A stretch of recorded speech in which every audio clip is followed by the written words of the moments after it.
Hello friends, ഇന്ന് നമ്മൾ ബാക്കി ഭാഗം നോക്കാൻ പോവുകയാണ്. അപ്പോൾ ദണ്ഡിയിലെ കടലിരമ്പം. ലാഹോർ സമ്മേളന തീരുമാനപ്രകാരം ഗാന്ധിജിയുടെ ഒരു ബഹുജന സമരം നടത്താൻ ചുമതലപ്പെടുത്തിയല്ലോ. അപ്പോൾ ഗാന്ധിജി എന്തു ചെയ്തു എന്ന് വെച്ചാൽ, ഗാന്ധിജി അന്നത്തെ വൈസ്രോയി ആയിരുന്ന ഇർവിൻ പ്രഭുവിന് ഒരു കത്തയച്ചു. ആ കത്തിൽ ഇന്ത്യക്കാരുടെ പ്രയാസങ്ങളും എഴുതിയിരുന്നു. അതുപോലെ തന്നെ ഇനി ഒരു സിവിൽ നിയമന ലംഘന സമരം ഞങ്ങൾ ആരംഭിക്കാൻ പോകുകയാണെന്നുള്ള കാര്യവും വ്യക്തമായിട്ട് എഴുതിയിട്ട് കത്തയച്ചു. ഇർവിൻ പ്രഭുവിന് കത്തയച്ചിരുന്നു. അപ്പോൾ ഗുജറാത്തിലെ ദണ്ഡി കടപ്പുറത്ത് വെച്ച് ഉപ്പ് നിയമം ലംഘിക്കാനുള്ള തീരുമാനമെടുത്തു. അതിനായിട്ട് സബർമതി ആശ്രമത്തിൽ നിന്നാണ് അവർ ദണ്ഡി കടപ്പുറത്തേക്ക് യാത്ര തിരിച്ചത്. എത്ര പേരുണ്ടായിരുന്നു ഗാന്ധിജിയോടൊപ്പം? 78 പേരുണ്ടായിരുന്നു. 78 പേരാണ് സബർമതി ആശ്രമത്തിൽ നിന്ന് ദണ്ഡി കടപ്പുറത്തേക്ക് ഉപ്പ് നിയമം ലംഘിക്കാൻ യാത്ര നടത്തിയത്. അതിൽ 24 ദിവസം നീണ്ടുനിന്ന യാത്രയായിരുന്നു ഉണ്ടായിരുന്നത്. 24 ദിവസം ഇമ്പോർട്ടൻ്റ് ആണ്. ഉപ്പ് നിയമം ലംഘിക്കാൻ വേണ്ടി എവിടെ നിന്നാണ് യാത്ര? സബർമതി മുതൽ ദണ്ഡി കടപ്പുറം വരെയാണ്. 78 പേരായിരുന്നു. 24 ദിവസം നീണ്ടു നിന്നിരുന്നു. അപ്പോൾ യാത്രയുടെ പാതയ്ക്ക് ഇരുവശത്തും തിങ്ങിക്കൂടിയവരോട് ഗാന്ധിജി ശുചിത്വ ബോധം, ഖാദി ധരിക്കേണ്ടതിന്റെ ആവശ്യകത, സാമുദായിക സൗഹാർദ്ദം തുടങ്ങിയവയെ കുറിച്ച് ഉദ്ബോധിപ്പിച്ചു. അപ്പോൾ ദണ്ഡി യാത്രക്കിടയിൽ ഗാന്ധിജി അവിടെ കൂടി നിന്ന ജനങ്ങളോട് പറഞ്ഞത് ശുചിത്വ ബോധത്തെക്കുറിച്ചും ഖാദി ധരിക്കേണ്ടതിന്റെ ആവശ്യകതയെക്കുറിച്ചും സാമുദായിക സൗഹാർദ്ദത്തെക്കുറിച്ചും പറഞ്ഞു. ദെൻ 1930 ഏപ്രിൽ 6 ദണ്ഡി കടപ്പുറത്ത് വെച്ച് ഉപ്പ് നിർമ്മിച്ച് ഗാന്ധിജി നിയമലംഘന സമരത്തിന് തുടക്കം കുറിച്ചു. അപ്പം എന്നാണ് 1930 ഏപ്രിൽ 6 ദണ്ഡി കടപ്പുറത്ത് വെച്ച് ഗാന്ധിജി എന്ത് ചെയ്തത്? ഉപ്പ് കുറുക്കിയത്. അപ്പൊ ഇമ്പോർട്ടന്റ് ആണ്. 1930 ഏപ്രിൽ 6 ഉപ്പ് സത്യാഗ്രഹം. ഇനി എന്തുകൊണ്ടാണ് ഗാന്ധിജി ഉപ്പ് തിരഞ്ഞെടുത്തത്? അതായത് ഉപ്പ് നിർമ്മാണം സർക്കാരിന്റെ കുത്തകയായിരുന്നു. ഒരിക്കലും ഒരു സ്വകാര്യ വ്യക്തിക്ക് ഉപ്പ് നിർമ്മിക്കുന്നതിന് നിയമം അനുവദിച്ചിരുന്നില്ല. അപ്പോൾ അവർക്ക് ശിക്ഷയാണ്. ഉപ്പ് കുറുക്കി കഴിഞ്ഞ ശിക്ഷയും കൃത്യമായിട്ടത് കണക്കാക്കി. അപ്പോൾ ഈ നിയമം ലംഘിക്കാനായിരുന്നു ഗാന്ധിജിയുടെ തീരുമാനം. ഉഷ്ണമേഖലാ കാലാവസ്ഥ അനുഭവപ്പെടുന്ന ഇന്ത്യയിലെ ജനങ്ങൾക്കും വളർത്തുമൃഗങ്ങൾക്കും ഒരുപോലെ അത്യന്താപേക്ഷിതമായ ഒരു വസ്തുവാണ് ഉപ്പ്. കാർഷിക ആവശ്യങ്ങൾക്ക് കൂടി ഉപയോഗിച്ചിരുന്ന ഉപ്പിന്മേലുള്ള സർക്കാരിന്റെ കുത്തകയെ ഗാന്ധിജി വിശേഷിപ്പിച്ചത് നിന്ദ്യമായ കുത്തക. അപ്പോൾ നിന്ദ്യമായ കുത്തക എന്ന് ഗാന്ധിജി വിശേഷിപ്പിച്ചത് എന്തിനെയാണ്? ഉപ്പിന്മേലുള്ള സർക്കാരിന്റെ കുത്തകയാണ് ഗാന്ധിജി നിന്ദ്യമായ കുത്തക എന്ന് വിശേഷിപ്പിച്ചത്. ഇമ്പോർട്ടന്റ് ആണ്, മനസ്സിലാക്കി വെക്കുക, നിന്ദ്യമായ കുത്തക. ഇനി ധരാസനയിലെ പോരാട്ടം. ധരാസന കേട്ടിട്ടുണ്ടല്ലോ. 1930 മെയ് 12 2000-ലധികം പേർ അടങ്ങിയ സംഘം സമരക്കാർ ഗുജറാത്തിലെ ധരാസനയിൽ എന്ത് ചെയ്തു? ഉപ്പ് കുറുക്കാൻ തീരുമാനിച്ച് അവിടേക്ക് എത്തി. അപ്പോൾ 1930 മെയ് 21 ധരാസനയിൽ ഉപ്പ് സത്യാഗ്രഹം, ഉപ്പ് നിർമ്മാണം. 1930 മെയ് 21 അവിടെ എത്തിയ പോലീസ് സേന എന്ത് ചെയ്തു? ഇരുമ്പ് കഷ്ണങ്ങൾ ഘടിപ്പിച്ച ലാത്തികൾ കൊണ്ട് സമരക്കാരെ അടിച്ചു വീഴ്ത്തി. അപ്പോൾ വീണ്ടും പരിക്കേറ്റവരെ എടുത്തുകൊണ്ട് പുതിയ സമരക്കാർ വന്നു. വീണ്ടും അവരോടും സംഘർഷിച്ചു. അങ്ങനെ അവരെ ചതച്ചു. അവസാനം 11 മണിക്ക് താപനില 46.67 ഡിഗ്രി സെൽഷ്യസിൽ എത്തി നിൽക്കുമ്പോൾ പരിക്കേറ്റവർ 320, മരിച്ചവർ 2 ഓക്കെ. അത്രയും വളരെ ക്രൂരമായ ഒരു പോരാട്ടമാണ് അവിടെ നടന്നത്. 1930 മെയ് 21 നമ്മളിപ്പോൾ അടുത്ത് ഡൽഹിയിൽ കണ്ടിരുന്നില്ലേ, ലാത്തിയിൽ ഇരുമ്പ് വെച്ചിട്ട് കുത്തി അടിച്ചത്. അപ്പൊ അതുപോലൊക്കെ തന്നെ അന്ന് ഇരുമ്പ് കഷ്ണങ്ങൾ ഘടിപ്പിച്ചിട്ട് അടിച്ചു. അപ്പൊ 1930 മെയ് 21 ഇമ്പോർട്ടന്റ് ആണ്. 1930 മെയ് 21 ധരാസനയിലെ ഉപ്പ് കുറുക്കൽ ഉണ്ടായത്. 1930 മെയ് 21 ഇനി അതിനെ വിശേഷിപ്പിച്ചത്, അതായത് 18 വർഷം 20 രാജ്യങ്ങളിൽ പത്രപ്രവർത്തനം നടത്തിയിട്ടുള്ള ഞാൻ ധാരാളം ജനകീയ പ്രക്ഷോഭങ്ങളും ലഹകളും തെരുവ് യുദ്ധങ്ങളും കലാപങ്ങളും കണ്ടിട്ടുണ്ട്. എന്നാൽ ധരാസനയിൽ ഉണ്ടായതുപോലെ ഒരു സംഭവം ഞാൻ ദർശിച്ചിട്ടില്ല എന്ന് രേഖപ്പെടുത്തിയത് അമേരിക്കൻ പത്രപ്രവർത്തകനായ വെബ് മില്ലറാണ്. വെബ് മില്ലറാണ് ഇങ്ങനെ അതിന് പറഞ്ഞത്. എന്താ പറഞ്ഞത്? 18 വർഷം 20 രാജ്യങ്ങളിൽ പത്രപ്രവർത്തനം നടത്തിയിട്ടുള്ള ഞാൻ ധാരാളം ജനകീയ പ്രക്ഷോഭങ്ങളും ലഹകളും തെരുവ് യുദ്ധങ്ങളും കലാപങ്ങളും കണ്ടിട്ടുണ്ട്. എന്നാൽ ധരാസനയിൽ ഉണ്ടായതുപോലെ ഒരു സംഭവം ഞാൻ ദർശിച്ചിട്ടില്ല എന്ന് രേഖപ്പെടുത്തിയതാരാണ്? Web മില്ലറാണ്, American പത്രപ്രവർത്തകനാണ്. അപ്പൊ ധരാസനയിലെ ഈ നിയമലംഘന സമരത്തിന് നേതൃത്വം നൽകിയത് സരോജിനി നായിഡു ഉണ്ട്. കൂടെ തന്നെ ഇമാം സാഹിബ്, ഒരു പുതിയ ആളെ കൂടി പഠിക്കുകയാണ് USCRTയിൽ. അത് സരോജിനി നായിഡു മാത്രം നമ്മൾ കേട്ടിരുന്നു. ഇപ്പൊ ഇമാം സാഹിബും ഉണ്ട്. ഇവരുടെ നേതൃത്വത്തിലാണ് ഗുജറാത്തിലെ ധരാസന ഉപ്പ് നിർമ്മാണ കേന്ദ്രത്തിൽ നടത്തിയ സമരം എന്ന് പറയുന്നത്. അപ്പൊ സരോജിനി നായിഡു ഉണ്ട്, ഇമാം സാഹിബ് ധരാസനയിലെ ഉപ്പ് നിയമലംഘന പ്രസ്ഥാനത്തിന്റെ ഭാഗമായിരുന്നു. ആരൊക്കെയാണ്? സരോജിനി നായിഡു ആൻഡ് ഇമാം സാഹിബ്. ഇവിടെ തന്നെ പഠിക്കണം, സരോജിനി നായിഡു ആൻഡ് ഇമാം സാഹിബ് ധരാസന. വർഷം പഠിക്കണം, 1930 മെയ് 21. ഇനി നമുക്ക് നോക്കിക്കഴിഞ്ഞു വെച്ചാൽ വടക്ക് പടിഞ്ഞാറ് ഗുജറാത്തിൽ നമ്മൾ ധരാസന കണ്ടു. അതുപോലെ വടക്കു പടിഞ്ഞാറ് ഇന്ത്യയിൽ നിയമലംഘന സമരത്തിന് പ്രധാന കേന്ദ്രങ്ങളിൽ ഒന്നായിരുന്നു. അവിടെ നേതൃത്വം നൽകിയത് ആരാണ്? ഖാൻ അബ്ദുൾ ഗാഫർ ഖാൻ ആണ് നേതൃത്വം നൽകിയത്. ഇമ്പോർട്ടന്റ് ആണ്. വടക്കു പടിഞ്ഞാറ് ഇന്ത്യയിൽ ആരാണ്? ഖാൻ അബ്ദുൾ ഗാഫർ ഖാൻ ആണ് നേതൃത്വം നൽകിയത്. അതിർത്തി ഗാന്ധി എന്നറിയപ്പെടുന്ന വ്യക്തിയാണ് ഖാൻ അബ്ദുൾ ഗാഫർ ഖാൻ. അതുപോലെ തന്നെ അദ്ദേഹത്തിന്റെ സേനയായിരുന്നു ഖുദായ് ഖിദ്മത്ഗർ. ഓക്കെ, ഖുദായ് ഖിദ്മത്ഗർ ആരുടെ സന്നദ്ധ സേനയായിരുന്നു? അതിർത്തി ഗാന്ധി എന്നറിയപ്പെടുന്ന ഖാൻ അബ്ദുൾ ഗാഫർ ഖാന്റെയാണ്. അപ്പൊ ഖാൻ അബ്ദുൾ ഗാഫർ ഖാന്റെ നമ്മൾ ഇമ്പോർട്ടന്റ് ആയിട്ട് ഒരു കാര്യം കൂടി പഴയ SCRT പറഞ്ഞിരിക്കുന്ന ഒരു കാര്യം തന്നെയായിരുന്നു. 1987 അദ്ദേഹത്തിന് എന്ത് കിട്ടുന്നത്? ഭാരതരത്ന കിട്ടുന്നത്. ഓക്കെ, ഭാരതരത്ന നൽകി. ദെൻ 1988 ജനുവരി 20 എന്ത് ചെയ്തു? ഖാൻ അബ്ദുൾ ഗാഫർ ഖാൻ മരണമടഞ്ഞു. അപ്പൊ ഈ ഒരു വർഷം കൂടി ഒന്ന് ജസ്റ്റ് മനസ്സിലാക്കി വെക്കുക. എന്നാണ് 1987 ഭാരതരത്ന ലഭിച്ചു ഖാൻ അബ്ദുൾ ഗാഫർ ഖാന്. 1988 ജനുവരി 20 അദ്ദേഹം അന്തരിച്ചു. ഖാൻ അബ്ദുൾ ഗാഫർ ഖാന് അതിർത്തി ഗാന്ധി എന്നറിയപ്പെടുന്നു. അതുപോലെ തന്നെ ഖുദായ് ഖിദ്മത്ഗർ എന്നായിരുന്നു അദ്ദേഹത്തിന്റെ സന്നദ്ധ സേന. ഇനി ജനങ്ങളുടെ പങ്കാളിത്തം എങ്ങനെയൊക്കെയായിരുന്നു നോക്കാം. കർഷകരെങ്ങനെ പങ്കാളികളായി നോക്കിക്കഴിഞ്ഞാൽ സർക്കാരിന് നികുതി നൽകാതെയും ജന്മിമാർക്ക് പാട്ടത്തുക നൽകാതെയും സമരത്തിൽ പങ്കാളികളായി. തൊഴിലാളികൾ നോക്കിക്കഴിഞ്ഞാൽ റെയിൽവേ, തുറമുഖം, ഖനി എന്നിവയിലെ തൊഴിലാളികൾ സമരത്തിൽ പങ്കെടുത്തു. അതുപോലെ തന്നെ ഷോലാപൂരി, അതായത് മഹാരാഷ്ട്രയിലെ തൊഴിലാളികൾ നടത്തിയ സമരം അക്രമത്തിൽ കലാശിക്കുകയുണ്ടായി. അതുപോലെ തന്നെ ഗോത്ര ജനത വന നിയമങ്ങൾ ലംഘിച്ചുകൊണ്ട് കാടുകൾ കയറി വനവിഭവങ്ങൾ ശേഖരിച്ചു. സ്ത്രീകൾ ഉപ്പ് നിർമ്മാണത്തിലും വിദേശ വസ്തുക്കൾ വിൽക്കുന്ന കടകൾ പിക്കറ്റ് ചെയ്യൽ തുടങ്ങിയ സമര പരിപാടികൾ പങ്കെടുത്തു. കച്ചവടക്കാരും വ്യവസായികളും ഇറക്കുമതി ചെയ്ത ഉൽപ്പന്നങ്ങൾ വാങ്ങാനും വിൽക്കാനും തയ്യാറായില്ല. ഓക്കെ, ഇനി അടുത്തത് റാണി ഗൈഡിൻ ലിയു ആണ്. ഇമ്പോർട്ടന്റ് ആണ്. നമുക്കറിയാം നാഗന്മാരുടെ റാണി എന്നറിയപ്പെടുന്നതാണ് റാണി ഗൈഡിൻ ലിയു. നിയമലംഘന സമരക്കാലത്ത് വടക്കു കിഴക്കൻ ഇന്ത്യയിലെ ധീരയായ വനിതാ പോരാളിയായിരുന്നു റാണി ഗൈഡിൻ ലിയു. നിയമലംഘന സമയത്ത് അറസ്റ്റിലായ അവർ യൗവനകാലം മുഴുവൻ ജയിൽ കഴിഞ്ഞു. 13ാമത്തെ വയസ്സിലാണ് അവര്. ഓക്കെ, 13ാമത്തെ വയസ്സിലാണ് സമരത്തിന് ഇറങ്ങുന്നത്. അപ്പോൾ നിയമലംഘന സമരകാലത്ത് അറസ്റ്റ് അവർ യൗവനകാലം മുഴുവൻ ജയിലിൽ കഴിഞ്ഞു. ജയിലിൽ അവരെ സന്ദർശിച്ച നെഹ്റു എങ്ങനെ എഴുതി? ഇന്ത്യ അവരെ ഓർമ്മിക്കുകയും ആദരിക്കുകയും ചെയ്യുന്ന ഒരു ദിനം വരും. ഇന്ത്യ അവരെ ഓർമ്മിക്കുകയും ആദരിക്കുകയും ചെയ്യുന്ന ദിനം വരും എന്ന് ജവഹർലാൽ നെഹ്റു ആരെ കുറിച്ചിട്ടാണ് എഴുതിയത്? റാണി ഗൈഡിൻ ലിയു, നാഗന്മാരുടെ റാണി എന്നറിയപ്പെടുന്നത്. ഓക്കെ, ഇന്ത്യ സ്വാതന്ത്ര്യം നേടിയതിനു ശേഷമാണ് റാണി ഗൈഡിൻ ലിയു 13ാമത്തെ വയസ്സ് പോയി. എന്നിട്ട് ഇന്ത്യ സ്വാതന്ത്ര്യം നേടിയ ശേഷമാണ് റാണി ഗൈഡിൻ ലിയു ജയിൽ മോചിതയായത്. അപ്പൊ ഇമ്പോർട്ടന്റ് ആണ്, മനസ്സിലാക്കി വെക്കുക. ഇന്ത്യ അവരെ ഓർമ്മിക്കുകയും ആദരിക്കുകയും ചെയ്യുന്ന ഒരു ദിനം വരും എന്ന് ജവഹർലാൽ നെഹ്റു ആരെ കുറിച്ചാണ് പറഞ്ഞത്? റാണി ഗൈഡിൻ ലിയുവിനെ കുറിച്ചിട്ടാണ് പറഞ്ഞത്. ഇമ്പോർട്ടന്റ് ആണ്. ഇനി സന്ധി സംഭാഷണങ്ങളാണ്. അതായത് ഈ ഒരു പ്രക്ഷോഭങ്ങളൊക്കെ കാരണം തന്നെ ചില അധികാരങ്ങളെങ്കിലും ഇന്ത്യക്കാർക്ക് നൽകേണ്ടി വരും എന്ന് എന്ത് മനസ്സിലായി? ബ്രിട്ടീഷ് ഭരണകൂടത്തിന് മനസ്സിലായി. സോ അവരെന്ത് ചെയ്തു? ഇതിനായി ചില കൂടിയാലോചനകൾ ലണ്ടനിൽ നടന്നു. ഈ കൂടിയാലോചനകളെയാണ് നമ്മൾ വട്ടമേശ സമ്മേളനങ്ങൾ എന്ന് പറയുന്നത്. അതിൽ 1930 നടന്ന ആദ്യ വട്ടമേശ സമ്മേളനത്തിന് കോൺഗ്രസ് പങ്കെടുത്തില്ല. ഈ പശ്ചാത്തലത്തിൽ നിയമലംഘന സമരം അവസാനിപ്പിക്കാനും രണ്ടാമത്തെ സമ്മേളനത്തിൽ കോൺഗ്രസ് പ്രതിനിധിയെ പങ്കെടുപ്പിക്കാനും ഗവൺമെന്റ് ശ്രമം ആരംഭിച്ചു. അതിന്റെ ഭാഗമായി ഒപ്പുവെച്ച ഉടമ്പടിയാണ് ഗാന്ധി ഇർവിൻ ഉടമ്പടി. അപ്പൊ ഗാന്ധി ഇർവിൻ ഉടമ്പടി എന്നാണ് ഒപ്പുവെച്ചത്? 1931 മാർച്ച് 5. 1931 മാർച്ച് 5. ഓക്കെ, രണ്ടാം വട്ടമേശ സമ്മേളനത്തിൽ. ഓക്കെ, ഇമ്പോർട്ടന്റ് ആണ്. 1931 മാർച്ച് 5 ഗാന്ധി ഇർവിൻ ഉടമ്പടി. ഈ ഉടമ്പടി പ്രകാരം എന്താ ഉടമ്പടിയിൽ പറഞ്ഞത്? നിയമലംഘന സമരം നിർത്തിവെച്ചു. അതുപോലെ തന്നെ ഗാന്ധിജി രണ്ടാം വട്ടമേശ സമ്മേളനത്തിൽ പങ്കെടുക്കുകയും ചെയ്തു. ഈ ഉടമ്പടി പ്രകാരം ഗാന്ധി ഇർവിൻ ഉടമ്പടി പ്രകാരമാണ് നിയമലംഘന സമരം നിർത്തിവെച്ചത്.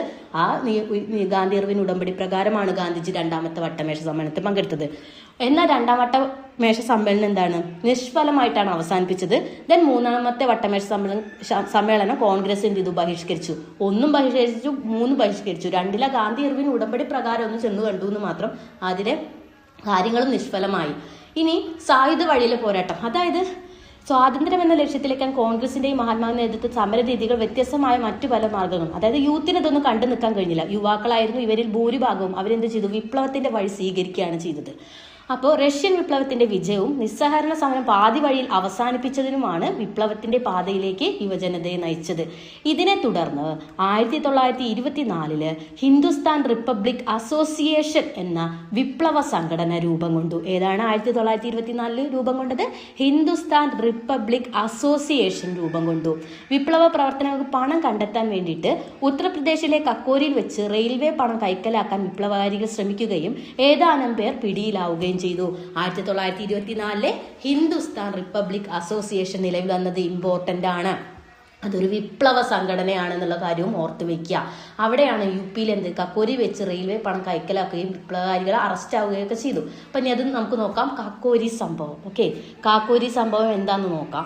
ആയുധങ്ങൾ വാങ്ങാൻ പണം കണ്ടെത്തുന്നതിനായിട്ട് 1925 ഓഗസ്റ്റ് 9 വിപ്ലവകാരികൾ യു പി ലക്നൌവിനടുത്തുള്ള കാക്കോരിയിൽ വെച്ച് 8 ഡൗൺ തീവണ്ടി തടഞ്ഞ് റെയിൽവേ പണം കൈക്കലാക്കി. നിരവധി പേർ ഈ കേസിൽ അറസ്റ്റിലായി. അതിൽ രാം പ്രസാദ് ബിസ്മിൽ, അഷ്റഫ് ഉള്ള ഖാൻ, രാജേന്ദ്ര ലാഹരി, റോഷൻ സിംഗ് എന്നിവർ എന്ത് ചെയ്തു? ഈ കേസിൽ വധശിക്ഷ നൽകി. അപ്പോൾ കാക്കോരി സംഭവത്തിൽ വധശിക്ഷ കിട്ടിയത് ആർക്കൊക്കെയാണ്? രാം പ്രസാദ് ബിസ്മിലിനും അഷ്റഫുള്ള ഖാനും രാജേന്ദ്ര ലാഹിരിയും റോഷൻ സിംഗിനുമാണ് എന്ത് കിട്ടിയത്? വധശിക്ഷയ്ക്ക് വിധിച്ച ഒരു വധശിക്ഷ നടപ്പിലാക്കി. ദെൻ 4 പേരെ ആൻഡമാനിലേക്കും 17 പേർക്ക് തടവ് ശിക്ഷ കിട്ടുകയും ചെയ്തു. ഓക്കെ, 4 പേരെ ആൻഡമാൻ ദ്വീപിലേക്ക് നാട് കടത്തി, 17 പേർക്ക് തടവ് ശിക്ഷ ലഭിക്കുകയും ചെയ്തു. അപ്പോൾ കാക്കോരി സംഭവം നടന്ന വർഷം എത്രയാണ്? 1925 ഓഗസ്റ്റ് 9 എവിടെ നടന്ന? യു പി ലക്നൌവിനടുത്തുള്ള കാക്കൂരിൽ. എന്താ അവർ ചെയ്തത്? 8 ഡൗൺ തീവണ്ടി തടഞ്ഞ് റെയിൽവേ പണം കൈക്കലാക്കി. എന്തിനാണ് ഈ റെയിൽവേ പണം അവർ എടുക്കുന്നത്? ആയുധങ്ങൾ വാങ്ങാൻ വേണ്ടിയിട്ടായിരുന്നു. 4 പേരെ തൂക്കിലേറ്റി. ആരൊക്കെയാണത്? രാം പ്രസാദ് ബിസ്മിൽ, അഷ്ഫുള്ള ഖാൻ, രാജേന്ദ്ര ലാഹിരി, റോഷൻ സിംഗ്. ഈ കാര്യങ്ങൾ ഇവിടുന്ന് വ്യക്തമായിട്ട് പഠിക്കാം. അപ്പോൾ കാക്കോരി സംഭവത്തെ തുടർന്ന് തിരിച്ചടി നേരിട്ട വിപ്ലവ പ്രവർത്തനങ്ങൾ വീണ്ടും ശക്തമായത് പിന്നീട് ഭഗത് സിംഗിന്റെ നേതൃത്വത്തിലായിരുന്നു. 1928 ഭഗത് സിംഗും കൂട്ടരും എന്ത് ചെയ്തു? Hindustan socialist Republican association HSRA രൂപീകരിച്ചു. Okay, 1928 Hindustan socialist Republican association വന്നത്. ഓക്കെ, റിപ്പബ്ലിക്കൻ അസോസിയേഷൻ ആണ് 1928. ആരാണത്? ഭഗത് സിംഗിന്റെ നേതൃത്വത്തിലാണ് വന്നത്.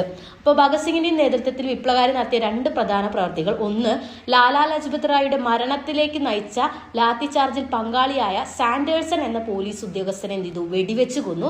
അതുപോലെ തന്നെ കേന്ദ്ര നിയമനിർമ്മാണ സഭയിലേക്ക് ബോംബെറിഞ്ഞു. അപ്പൊ സാൻഡേഴ്സനെ വധിച്ചു. സാൻഡേഴ്സൺ എന്തുകൊണ്ടാണ് വധിച്ചത്? ലാലാ ലജ്പത് റായിയുടെ മരണത്തിന് കാരണമായ ലാത്തി ചാർജിലെ പങ്കാളിയായിരുന്നു സാൻഡേഴ്സൺ. അയാളെ വധിച്ചു. അതുപോലെ തന്നെ കേന്ദ്ര നിയമനിർമ്മാണ സഭ ബോംബെയിലേക്ക് നിയമനിർമ്മാണ സഭയിലേക്ക് ബോംബെറിഞ്ഞു. ഓക്കെ, ഭഗത് സിംഗ്, രാജ്ഗുരു, സുഖ്ദേവ് എന്നീ ധീര വിപ്ലവകാരികളെ വിവിധ കേസുകളിൽ വിചാരണയ്ക്ക് ശേഷം 1931 മാർച്ച് 23 തൂക്കിലേറ്റി. ആരെയാണ്? ഭഗത് സിംഗ്, രാജ്ഗുരു, സുഖ്ദേവ് എന്നിവരെ 1931 മാർച്ച് 23 തൂക്കിലേറ്റി. ഇമ്പോർട്ടൻ്റ് ആണ്. 1931 മാർച്ച് 23 ഭഗത് സിംഗിനെ തൂക്കിലേറ്റി എന്നുള്ള കാര്യം നമ്മൾ വ്യക്തമായി മനസ്സിലാക്കുക. വിപ്ലവ പ്രവർത്തനങ്ങൾ ബംഗാളിലും സജീവമായിരുന്നു. അവിടെ നോക്കുകയാണെങ്കിൽ സൂര്യ സെന്നിന്റെ നേതൃത്വത്തിൽ വിപ്ലവകാരികൾ ചിറ്റഗോങ്ങിലെ ആയുധപുര കൊള്ളയടിച്ച് ഭരണകൂടത്തെ ഞെട്ടിച്ചു. അപ്പോൾ ചിറ്റഗോങ്ങിലെ ആയുധപുര കൊള്ളയടിച്ചത് ആരാണ്? സൂര്യ സെന്നിന്റെ നേതൃത്വത്തിലുള്ള വിപ്ലവകാരികളായിരുന്നു. വിപ്ലവ പ്രവർത്തനങ്ങൾ ബംഗാളിൽ സജീവമായിരുന്ന കാര്യം നമ്മൾ മനസ്സിലാക്കി വെക്കുക. അപ്പോൾ വിപ്ലവ പ്രസ്ഥാനത്തിൽ സ്ത്രീകളുടെ പങ്കാളിത്തവും ശ്രദ്ധേയമായിരുന്നു. പ്രീതി ലത വധേദർ, കൽപ്പന ദത്ത്, ബീന ദാസ് എന്നിവർ ഇവരിൽ പ്രധാനികളായിരുന്നു. ഇനി നമ്മുടെ ഭഗത് സിംഗിന്റെ കാര്യം ആലോചിച്ചു കഴിഞ്ഞെന്ന് വെച്ചാൽ 1931 യുവരാഷ്ട്രീയ പ്രവർത്തകർക്ക് സന്ദേശത്തിൽ ഭഗത് സിംഗ് എങ്ങനെ പറഞ്ഞു?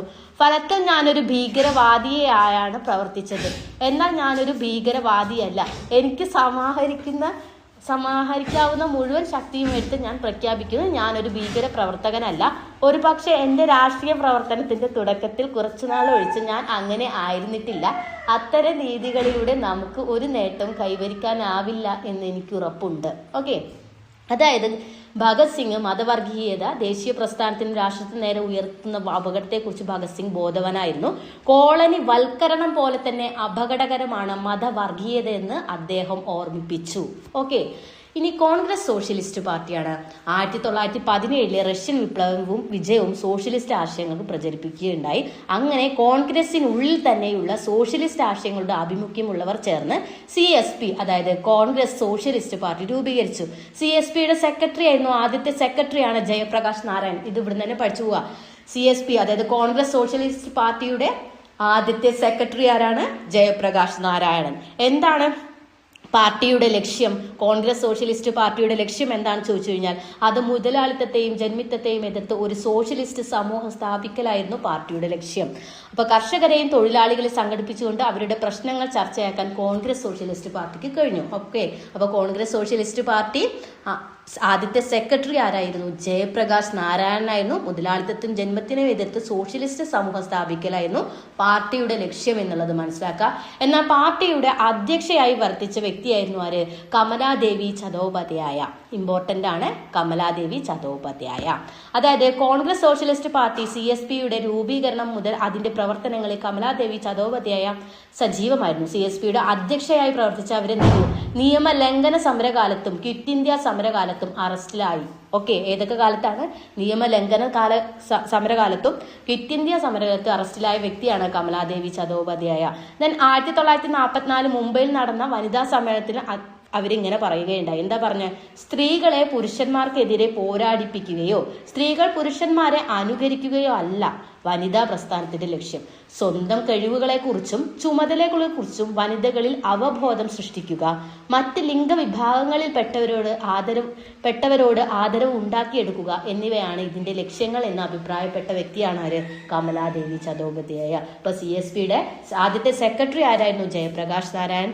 അധ്യക്ഷയായി പ്രവർത്തിച്ച വ്യക്തിയാണ് ആര്? കമലാദേവി ചതോപാധ്യായ എന്നുള്ള കാര്യങ്ങളും ഇവിടെ നിന്ന് മനസ്സിലാക്കി വെക്കുക. ഇനി കർഷക മുന്നേറ്റങ്ങളാണ്. കർഷക മുന്നേറ്റങ്ങൾ, അതായത് കർഷകർ ഒരുപാട് പ്രയാസങ്ങൾ നേരിട്ടിരുന്നു. എന്തായിരുന്നു അവരുടെ പ്രയാസങ്ങൾ? അമിതമായ നികുതി, ജന്മിമാരുടെ ചൂഷണം, കുടിയൊഴിപ്പിക്കൽ എന്നിവയായിരുന്നു നമ്മുടെ കർഷകർ നേരിട്ട പ്രയാസങ്ങൾ. സോ 1920കളിൽ കിസാൻ സഭകൾ രൂപീകരിച്ച് കർഷകർ സംഘടിച്ചു തുടങ്ങി. ഓക്കെ, 1920കളിൽ കിസാൻ സഭകൾ രൂപീകരിച്ച് കർഷകർ സംഘടിച്ചു തുടങ്ങി.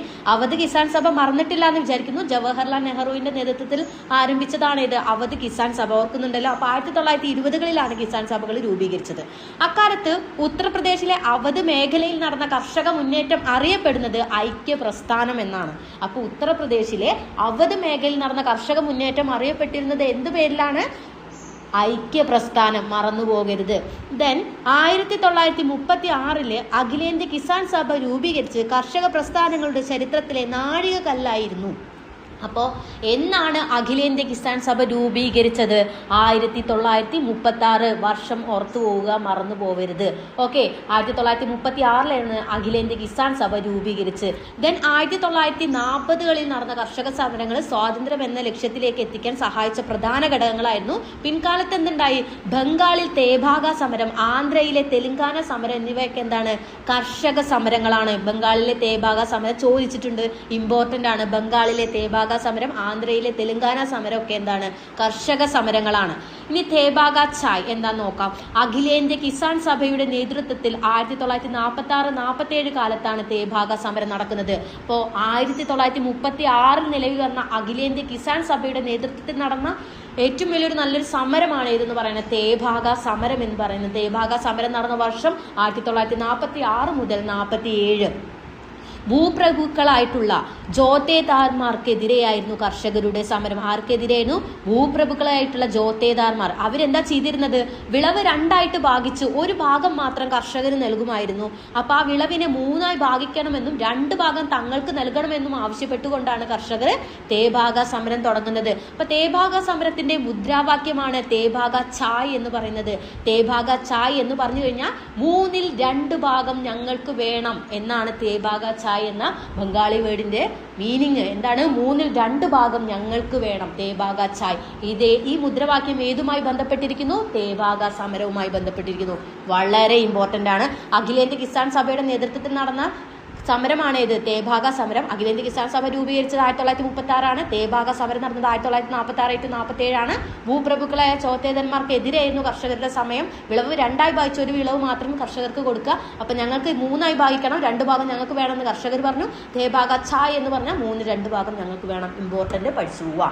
ഇനി സംഘടിതരാകുന്ന തൊഴിലാളികൾ, അതായത് ആധുനിക വ്യവസായശാലകൾ നിലയിൽ വന്നതോടുകൂടി ആധുനിക തൊഴിലാളി വർഗം എന്ത് ചെയ്തു? ഒരുപാട് പ്രശ്നങ്ങൾ നേരിടുകയുണ്ടായി. എന്താണ് ആധുനിക തൊഴിലാളി വർഗം നേരിട്ട പ്രശ്നങ്ങൾ?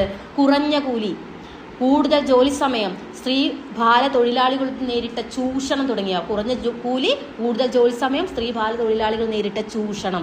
അങ്ങനെയാണ് AITUC വരുന്നത്. All India trade union Congress ആയിരുന്നു. ദേശീയ അടിസ്ഥാനത്തിൽ രൂപീകരിക്കപ്പെട്ട ഇന്ത്യയിലെ ആദ്യത്തെ തൊഴിലാളി സംഘടന. ഇമ്പോർട്ടന്റ് ആണ് AITUC. Okay, all India trade union Congress. ദേശീയ അടിസ്ഥാനത്തിൽ രൂപീകരിക്കപ്പെട്ട ഇന്ത്യയിലെ ആദ്യത്തെ തൊഴിലാളി സംഘടനയാണ് AITUC എന്നുള്ള കാര്യം മറന്നു പോകരുത്. രണ്ടാം ലോക യുദ്ധാനന്തര കാലത്ത് നടന്ന റെയിൽവേ കമ്പി തപാൽ തൊഴിലാളികളുടെ പണിമുടക്ക് സമരങ്ങൾ ഇന്ത്യയെ പിടിച്ചു കുലുക്കി. 1946 റോയൽ ഇന്ത്യൻ നേവി RIN യിലെ കലാപത്തിന് പിന്തുണയുമായി തൊഴിലാളികൾ ബോംബെയിൽ നടത്തിയ പണിമുടക്ക് സംഘർഷത്തിലാണ് അവസാനിച്ചത്. അപ്പോൾ റോയൽ ഇന്ത്യൻ നേവി കലാപമാണ് എന്തെന്ന് പറയുന്നത്? നാവിക കലാപം, RIN. ഓക്കെ, 1946 നാവിക കലാപം ഉണ്ടാകുന്നത്. എന്നാണ് 1946. ബ്രിട്ടീഷ് ഇന്ത്യയിലെ നാവിക സൈന്യമായിരുന്ന റോയൽ ഇന്ത്യൻ നേവി, ആരാണ്? റോയൽ ഇന്ത്യൻ നേവി ബ്രിട്ടീഷ് ഇന്ത്യയിലെ നാവിക സൈന്യമായിരുന്നു. 1946 ഫെബ്രുവരിയിൽ റോയൽ ഇന്ത്യൻ നേവിയിലെ നാവികർ ബ്രിട്ടീഷ് ഭരണത്തിനെതിരായിട്ട് കലാപം നടത്തി. 1946 ഫെബ്രുവരി 18 മുംബൈയിലെ തൽവാർ എന്ന കപ്പലിൽ ആരംഭിച്ച കലാപം RIN കലാപം എന്നറിയപ്പെടുന്നു. ഓക്കെ, RIN കലാപം ഈ നാവിക കലാപം തന്നെയാണ്. അതിന്റെ മറ്റൊരു പേരാണ്. 1946 ഫെബ്രുവരി 18 മുംബൈയിലെ തൽവാർ കപ്പലിലാണ് നാവിക കലാപം ആരംഭിച്ചത്. ഇമ്പോർട്ടന്റ് ആണ്, വർഷം മറന്നു പോകരുത്, ഡേറ്റും മറക്കരുത്. 1946 ഫെബ്രുവരി 18 നാവിക കലാപം ആരംഭിക്കുന്നത്, RIN കലാപം. ഓക്കെ, എന്താ കലാപകാരികൾ ചെയ്തത്? ബ്രിട്ടീഷ് പതാക അഴിച്ചു മാറ്റിയിട്ട് കോൺഗ്രസിന്റെയും കമ്മ്യൂണിസ്റ്റിന്റെയും മുസ്ലിം ലീഗ് പാർട്ടികളുടെയും പതാകകൾ ഉയർത്തി. മറ്റ് നാവിക കേന്ദ്രങ്ങളിലേക്കും വ്യാപിച്ച കലാപത്തെ പിന്നീട് എന്ത് ചെയ്തു? സൈനിക ശക്തി ഉപയോഗിച്ചാണ് അടിച്ചമർത്തിയത്. ഈ ഒരു കാര്യം ഇവിടുന്ന് വ്യക്തമായിട്ട് നാവിക കലാപം പഠിക്കുക. റോയൽ ഇന്ത്യൻ നേവി എന്നുള്ള പേര് മറന്നു പോയത്. RIN കലാപം അല്ലെങ്കിൽ നാവിക കലാപം 1946 ഫെബ്രുവരി 18 മുംബൈയിലെ തൽവാർ കപ്പലിൽ നിന്നാണ് ആരംഭിച്ചത് എന്നുള്ള കാര്യം മറന്നു പോകരുത്. ഇനി ബ്രിട്ടീഷുകാർ ഇന്ത്യ വിടുക, ക്വിറ്റ് ഇന്ത്യ അല്ലേ. രണ്ടാം ലോക യുദ്ധം അവസാനിച്ചതോടുകൂടി ഇന്ത്യയുടെ പിന്തുണ ബ്രിട്ടന് ആവശ്യമായി വന്നു, അല്ലെങ്കിൽ അനിവാര്യമായി മാറി. ഇതിനായിട്ട് സർ സ്റ്റെഫേർഡ് ക്രിപ്സ് ഇന്ത്യയിലെത്തി. എന്നാൽ ഇന്ത്യയിലെ നേതാക്കന്മാരുടെ ചർച്ചകളെ അനുനയിപ്പിക്കുന്ന സ്റ്റെഫേർഡ് ക്രിപ്സ് എന്ത് ചെയ്തു? പരാജയപ്പെട്ടു. ഇതോടെ ഗാന്ധിജിയുടെ നേതൃത്വത്തിൽ എന്തായി? അവസാനത്തെ ബഹുജന സമരത്തിന്, ക്വിറ്റ് ഇന്ത്യ സമരത്തിന് തുടക്കമായി. ഇതാ ഒരു മന്ത്രം, ഒരു കൊച്ചു മന്ത്രം ഞാൻ നിങ്ങൾക്ക് തരുന്നു. ഇത് നിങ്ങൾ ഹൃദയത്തിൽ പതിപ്പിക്കണം. ഓരോ ശ്വാസത്തിലും അതിന് ആവിഷ്കാരം നൽകണം. മന്ത്രം ഇതാണ്: പ്രവർത്തിക്കുക അല്ലെങ്കിൽ മരിക്കുക. Do or die. നാം ഒന്നെങ്കിൽ ഇന്ത്യയെ സ്വതന്ത്രയാക്കും, അല്ലെങ്കിൽ ആ ശ്രമത്തിൽ മരിക്കും. സ്ഥിരമായ അടിമത്തം കാണാൻ നമ്മൾ ജീവനോടെ ബാക്കിയാവില്ല. ക്വിറ്റ് ഇന്ത്യ സമരം 1942 ഓഗസ്റ്റ് 8 മുംബൈയിൽ നടന്ന ബഹുജന സമ്മേളനത്തെ അഭിസംബോധന ചെയ്ത് ഗാന്ധിജി പറഞ്ഞ വാക്കുകളാണിത്. അങ്ങനെ ക്വിറ്റ് ഇന്ത്യ സമരത്തിന് തുടക്കമായി 1942 ഓഗസ്റ്റ് 8. ഓക്കെ, അങ്ങനെ ഗാന്ധിജി ഉൾപ്പെടെ ഒരുപാട് നേതാക്കൾ അറസ്റ്റ് വരികയാണ്. അതേസമയം വിദ്യാർത്ഥികളും യുവജനങ്ങളും തൊഴിലാളികളും സ്ത്രീകളും എല്ലാം സമരത്തെ ഏറ്റെടുത്ത് മുന്നോട്ട് കൊണ്ടുപോയി. പോസ്റ്റ് ഓഫീസുകൾ, കമ്പി തപാൽ ഓഫീസുകൾ, റെയിൽവേ സ്റ്റേഷനുകൾ എന്നിവ ആക്രമിക്കപ്പെട്ടു. ജയപ്രകാശ് നാരായൺ, റാം മനോഹർ ലോഹ്യ, അരുണ ആസഫ് അലി, സുജേത കൃപലാനി തുടങ്ങിയവർ ഒളിവിൽ നിന്ന് സമരം നയിച്ചു. എന്നിട്ട് എന്ത് ചെയ്തു? രഹസ്യമായിട്ട് കോൺഗ്രസ് റേഡിയോ വഴി ഈ നേതാക്കന്മാർ സമരക്കാരോട് സംസാരിച്ചു. ഇമ്പോർട്ടന്റ് ആണിത്. ആരൊക്കെയായിരുന്നു ഒളിവില്? ജയപ്രകാശ് നാരായൺ ഉണ്ട്, റാം മനോഹർ ലോഹ്യ ഉണ്ട്, അരുണ ആസഫ് അലി ഉണ്ട്, സുജേത കൃപലാനി ഉണ്ട്. ഈ 4 പേരുകളും മറന്നു പോകരുത്. അവര് കോൺഗ്രസ് റേഡിയോ വഴിയാണ് സമരക്കാരോട് സംസാരിച്ചിരുന്നത്. ഗാന്ധിജി എന്ത് ചെയ്തു? ജയിൽ കടന്ന് 21 ദിവസത്തെ നിരാഹാരം പ്രഖ്യാപിച്ചു. ഗാന്ധിജിയെ മോചിപ്പിക്കണമെന്ന് ആവശ്യപ്പെട്ട് അന്തർദേശീയ പത്രങ്ങൾ രംഗത്ത് വന്നു. എന്നാൽ എല്ലാറ്റിനെയും അതിജീവിച്ച് ഗാന്ധിജി നിരാഹാര വ്രതം പൂർത്തിയാക്കി. 21 ദിവസം അവരെന്ത് ചെയ്തു? നിരാഹാരം കടന്നു. ആര്? ഗാന്ധിജി. ഓക്കെ, ക്വിറ്റ് ഇന്ത്യ സമരകാലത്ത് ചില പ്രദേശങ്ങൾ ബ്രിട്ടീഷ് ഉദ്യോഗസ്ഥരുടെ നിയന്ത്രണത്തിൽ മോചിക്കപ്പെട്ടിരുന്നു. ക്വിറ്റ് ഇന്ത്യ സമയത്ത് അവിടങ്ങളിൽ എന്ത് ചെയ്തു? താൽക്കാലിക ഭരണകൂടങ്ങൾ സ്ഥാപിക്കപ്പെട്ടു. അപ്പൊ ക്വിറ്റ് ഇന്ത്യ സമരകാലത്ത് താൽക്കാലിക ഭരണകൂടങ്ങൾ എവിടേക്കാണ് സ്ഥാപിക്കപ്പെട്ടത്? ഇതാ നോക്കിക്കേ, സത്താറ, താംലൂക്ക്, ബല്ലിയ. ഓക്കെ, സത്താറയിലെ താലൂക്കാണ് ബല്ലിയ. അങ്ങനെ ഒരു കോഡ് വെച്ച് പഠിക്കുക. സത്താറയിലെ താലൂക്കാണ് ബല്ലിയ എന്ന് പറയുന്നത്. അപ്പൊ ബല്ലിയ നോക്കാം. ബല്ലിയ എന്ന് കേട്ടുമ്പോൾ ബല്ലിയ ആലോചിക്കുക, വയറുള്ള ഒരു അവസ്ഥ. അതായത് പാണ്ഡയ്ക്ക് നല്ല വയറാണല്ലോ. അപ്പൊ പാണ്ഡയുടെ നേതൃത്വത്തിൽ ബല്ലിയ എവിടെയാണ്? UP-യിൽ സമാന്തര ഭരണം സ്ഥാപിക്കപ്പെട്ടു. അപ്പൊ ബല്ലിയ എന്ന് പറയുന്നത് പാണ്ഡയുടെ നേതൃത്വത്തിലെ ബല്ലിയയിൽ സമാന്തര ഭരണം സ്ഥാപിക്കപ്പെട്ടത്. ബല്ലിയ ഏത് ജില്ലയിലാണ്? ഉത്തർപ്രദേശിലാണ്. ഇനി സത്താറ നോക്കിക്കേ. സത്താറ മഹാരാഷ്ട്രയിലാണ്. സത്താറ നാനാ പാട്ടീലിന്റെ നേതൃത്വത്തിലാണ് നിലവിൽ വന്ന ഭരണകൂടം 1945 വരെ നിലവിൽ നിന്നു എന്നുള്ളതാണ്. അപ്പോൾ സത്താറ ഇമ്പോർട്ടൻ്റ് ആണ്. സത്താറ മഹാരാഷ്ട്രയിലെ സത്താറ. അതിന് നേതൃത്വം നൽകിയത്, ആ ഭരണകൂടത്തിന് നേതൃത്വം നൽകിയത് ആരാണ്? നാനാ പട്ടേലാണ്. 1945 വരെ നിലനിന്ന ഭരണകൂടമായിരുന്നു സത്താറയിൽ ഉണ്ടായിരുന്നത്. ഇനി അടുത്തത് താംലൂക്കാണ്. താംലൂക്ക് ബംഗാളിലാണ്. താലൂക്കിൽ നിലവിൽ വന്ന ഭരണകൂടം 1 വർഷകാലമാണ് വരെ തുടർന്നിട്ടുണ്ട്. 1 വർഷകാലം ആണ് അവർ ഭരിച്ചത്. അവരെന്ത് ചെയ്തു? മെച്ചപ്പെട്ട പ്രവർത്തനങ്ങളാണ്. മികച്ച പ്രവർത്തനമാണ് കാഴ്ചവെച്ചത്. എങ്ങനത്തെ മികച്ച പ്രവർത്തനങ്ങൾ? വിദ്യാലയങ്ങൾക്ക് സഹായം നൽകിയും കോടതികൾ സ്ഥാപിച്ചും മിച്ചമുള്ള ധാന്യം ദരിദ്രർക്ക് നൽകിയിട്ടാണ് ഭരണകൂടം മികച്ച പ്രവർത്തനം കാഴ്ചവെച്ചത്. എവിടെ? ബംഗാളിലെ താംലൂക്ക്. ഇമ്പോർട്ടൻ്റ് ആണ് താൽക്കാലിക ഭരണകൂടങ്ങൾ. ഓക്കെ, ഇപ്പൊ ബല്ലിയ ചിട്ടു പാണ്ഡെ ഉത്തർപ്രദേശ്, അവര് സമാന്തര ഭരണമാണ്. സത്താറ എന്ന് പറയുന്നത് 1945 വരെ നിലവിൽ വന്ന ഒരു ഭരണകൂടമാണ്.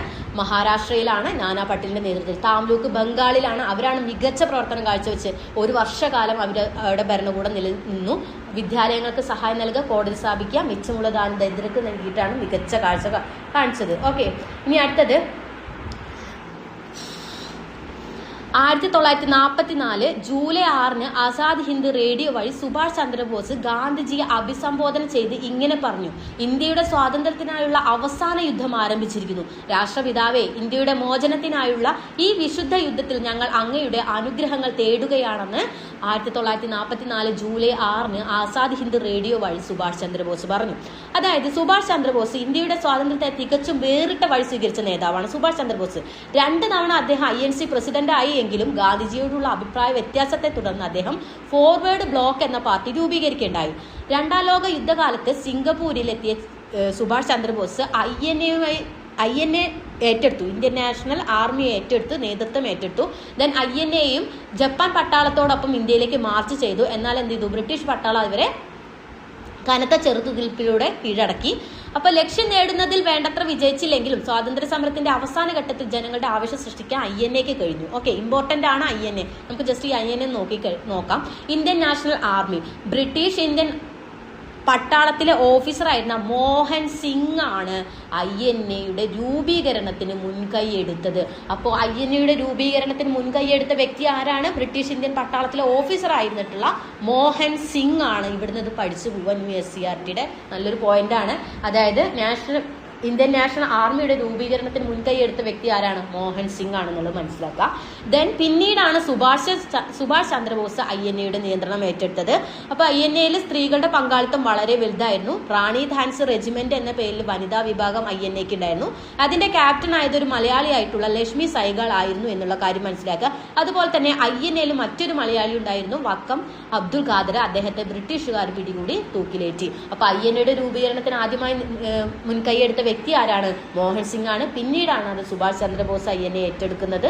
സ്ത്രീകളുടെ വനിതാ വിഭാഗം റെജിമെന്റ് ആയിരുന്നു റാണി ധാൻസി റെജിമെന്റ്. അതിൽ ക്യാപ്റ്റൻ ലക്ഷ്മി സൈഗാൾ ആയിരുന്നു ക്യാപ്റ്റൻ. ദെൻ INAയിൽ മറ്റൊരു മലയാളിയായിരുന്നു വക്ക അബ്ദുൽ ഖാദർ. അദ്ദേഹത്തെ വേഗം തൂക്കിലേറ്റി. അപ്പൊ INAയും ജപ്പാൻ പട്ടാളവും ബ്രിട്ടനോട് തോറ്റപ്പോൾ അവരുടെ എന്ത് സംഭവിച്ചു? ഡൽഹിയിലെ ചെങ്കോട്ടയിൽ വെച്ച് colonel Prem Sahgal, colonel GS Dhillon, Shahnawaz Khan തുടങ്ങിയവരെ വിചാരണ ചെയ്യാണ് ചെങ്കോട്ട വെച്ചിട്ട്. അപ്പൊ അതൊരു വലിയ പ്രക്ഷോഭങ്ങൾക്ക് രാജ്യം സാക്ഷ്യം വഹിച്ചു. ജവഹർലാൽ നെഹ്റു ഉൾപ്പെടെയുള്ള കോൺഗ്രസ് നേതാക്കൾ വിചാരണ വേളയിൽ കോടതിയിലെത്തി. ആ സമയത്ത് ദേശദ്രോഹികളല്ല ദേശാഭിമാനികൾ എന്ന പേരിൽ ഒരു ലഘുലേഖ പ്രചരിപ്പിക്കപ്പെടുകയുണ്ടായി. ആ കാലത്ത് ഏതാണ്? ദേശദ്രോഹികളല്ല ദേശാഭിമാനികൾ എന്നുള്ളത്. അപ്പൊ യുദ്ധാനന്തര കാലത്ത് ബ്രിട്ടീഷ് ഭരണകൂടം നേരിട്ട ഏറ്റവും വെല്ലുവിളിയായിരുന്നു ഭടന്മാരുടെ വിചാരണ എന്ന് പറയുന്നത്. അപ്പൊ ഇമ്പോർട്ടന്റ് ആണ്. ആരേനൊക്കെയാണ് വിചാരണയ്ക്ക് വെച്ചത്? Sahgal, colonel Prem Sahgal and colonel GS Dhillon, Shahnawaz Khan. Okay, important ആണ്. ദേശദ്രോഹികളല്ല ദേശാഭിമാനികൾ എന്ന ലഘുലേഖ ആ സമയത്താണ് പുറത്തു വന്നത്. ഇനി സ്വാതന്ത്ര്യത്തിലേക്കാണ്. അതായത് 2ാം ലോക യുദ്ധവും മാറിയ അന്താരാഷ്ട്ര സാഹചര്യങ്ങളുമാണ് നമ്മുടെ സ്വാതന്ത്ര്യത്തിലേക്കുള്ള യാത്ര വേഗത്തിലാക്കിയത്.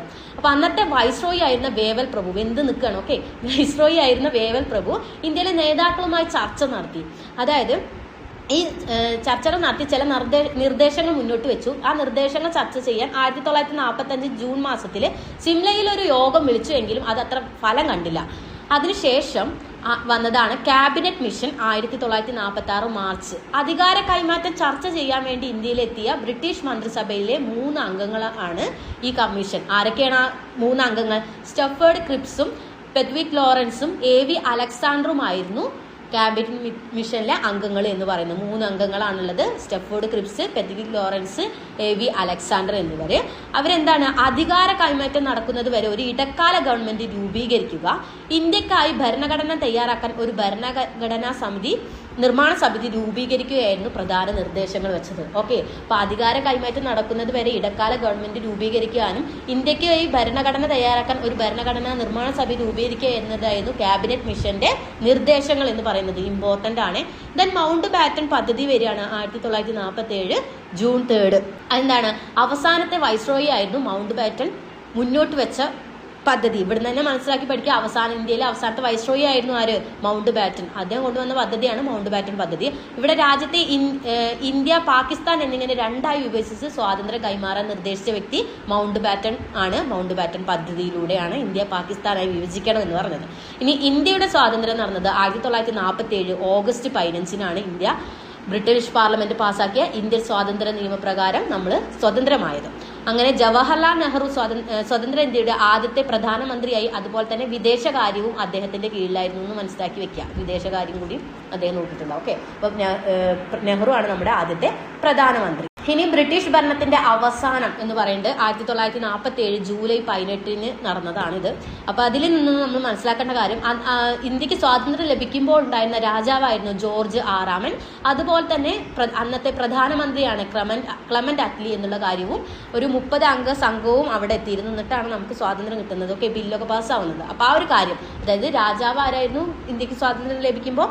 ജോർജ് ആറാമൻ. അതേസമയം പ്രധാനമന്ത്രിയായിരുന്നു ക്ലെമന്റ് അറ്റ്ലി. ഓക്കെ, ഇത്രയും കാര്യങ്ങളാണ് ഈ പാഠത്തിലുള്ളത്. വളരെ ഇമ്പോർട്ടന്റ് ആയിട്ടുള്ള ഒരു പാഠമാണ്. എല്ലാവരും നന്നായിട്ട് പഠിക്കുക.